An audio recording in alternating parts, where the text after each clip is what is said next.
Hello, আমার নমস্কার। আমার নাম আগমন সেন। আমার বাড়ি মধ্যমগ্রাম নিকোলা বলে।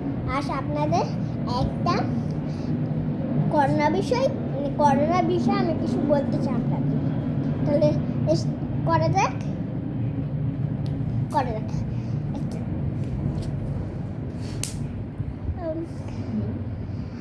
আমাদের আমাদের আমাদের জীবনটা উজ্জ্বল করতে হবে।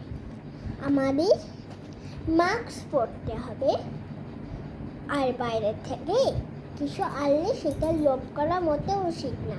ফ্রেশ হয়ে তারপরে খেতে হবে, নাহলে আমাদের হাতে যে জীবাণুগুলো থাকে ওইগুলো আমাদের খাবারের সাথে লেগে যায়, ওতে আমরা অসুস্থ হতে পারি। আমাদের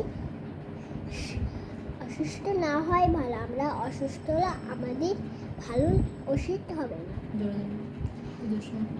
পুরো সময় আমাদের অসুস্থ হবে না, মোটেও আমাদের সুস্থ থাকতে হবে।